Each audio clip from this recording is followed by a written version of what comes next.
between now and November. Ultimately in the end, we're going to take the White House and turn it into the greenhouse, and we're going to wipe out greed in America.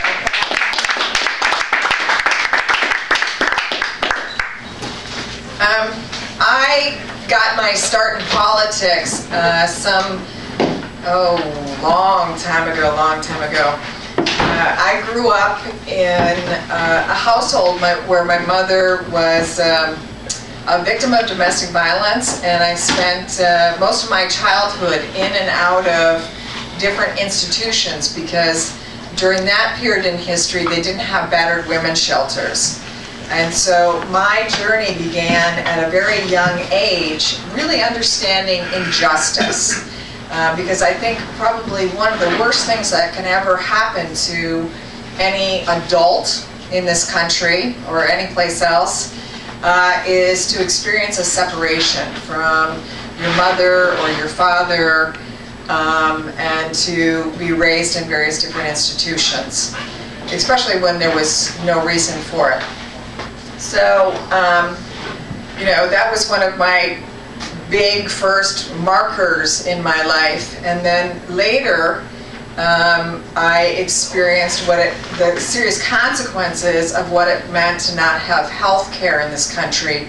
And when my brother Mark was 19 years old, he was cut off of health insurance from my mother, and he had some mental health issues and jumped off a bridge, the Blaisdell Bridge in Minnesota, and it became front page newspaper, the front page of the newspaper, which said, "Talented filmmaker takes own life." And the fact that he had just been trying to secure some mental health services and didn't have access to those mental health services, I began to think about what would have happened if he was able to just go in and get these services for free. So we had the housing issue and the issue of domestic violence, and then we had myself experiencing what it meant to be a suicide survivor.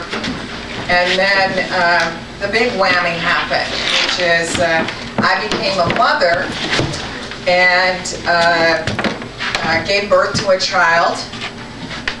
Found myself losing my home because I couldn't afford the rent, and then having a very difficult decision because anybody been to Minnesota in the winter time? I don't know if it's winter anymore because of global warming, but back in the day we used to have winters, and the snow would go up to here and you would try and keep yourself from freezing to death. And it was a cold winter night where my home, the car, it got totaled by a drunk driver. We didn't have any place to go. And I had learned about this phenomenon of people staying warm in the north and staying alive by moving themselves into abandoned government properties owned by Housing and Urban Development. And so on one cold night in Minnesota, I decided I wanted to stay alive. And so myself and my 9-year-old boy, Mark at the time, moved ourselves in, and I got my first taste in politics and the jail cell. And so, back then we didn't have things like, cell phones and all of those kinds of things, so I would give my son a handful of quarters and tell him to go down to the corner to 7-Eleven.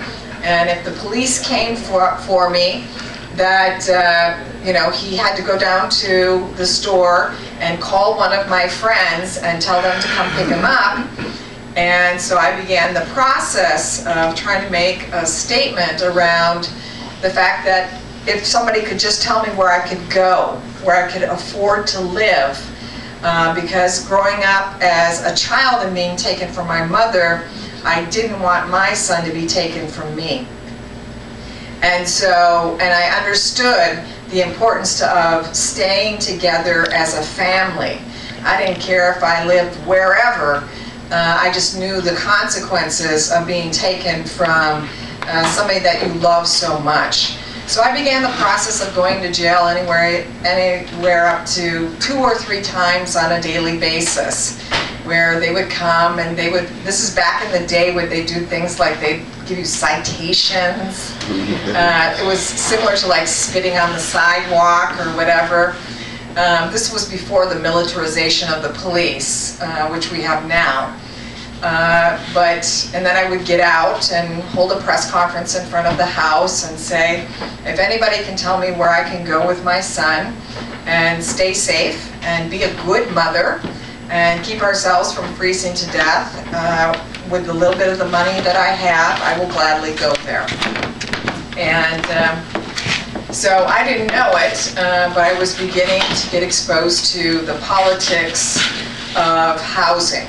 I didn't know that politics had to do with anything having to do with housing, for God's sakes, right? Politics, it didn't have anything to do with hunger in America, did it? Or the environment, or anything else. And pretty soon, because I didn't want anything to do with politics, and definitely electoral politics, for God's sake. Because all of those guys were the really bad guys, and I didn't want to be part of the bad guys camp. And so I went on a long journey for the last 25 years of organizing the largest marches on opening day of mostly the Republican National Conventions, but also participating in organizing them during the Democratic National Conventions as well. And I began to watch over the years the entire militarization of the police.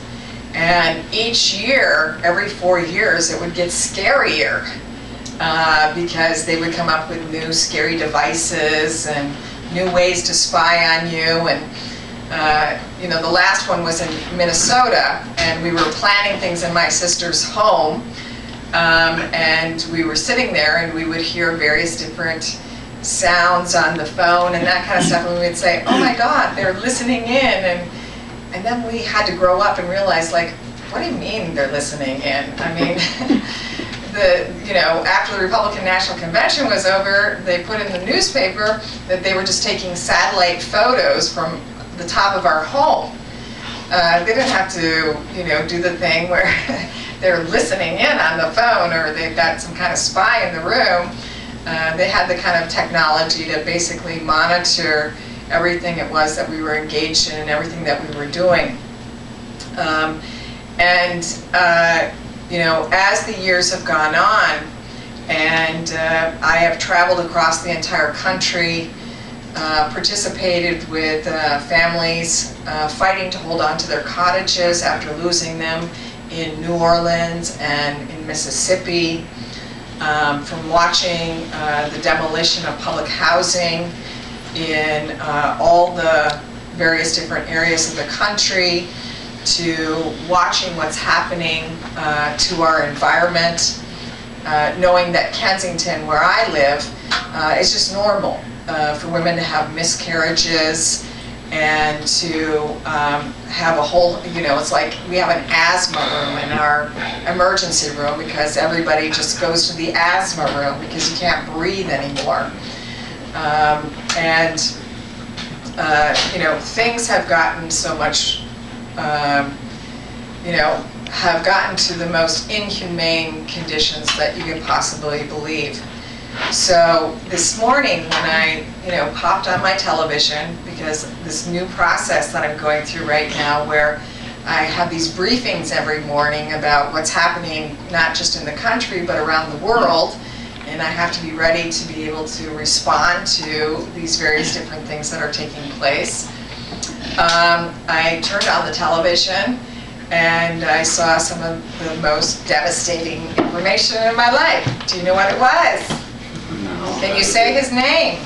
O'Reilly. Yes. Yes, they added a new gangster to the 4 of them. Paul Ryan, when he was announced this morning that he was running for president, vice president, that he thought that everybody should have access to equal opportunity, but that not everybody should have equal outcomes. And has begun the whole language that he learned from his mentor, Jack Kemp, a man that I fought for many years back in the day. Basically has a plan to, take medical care away from all of us and our seniors, and to disenfranchise even more the poor and women in this country. I said, I cannot wait for the debate that the Greens are going to make happen.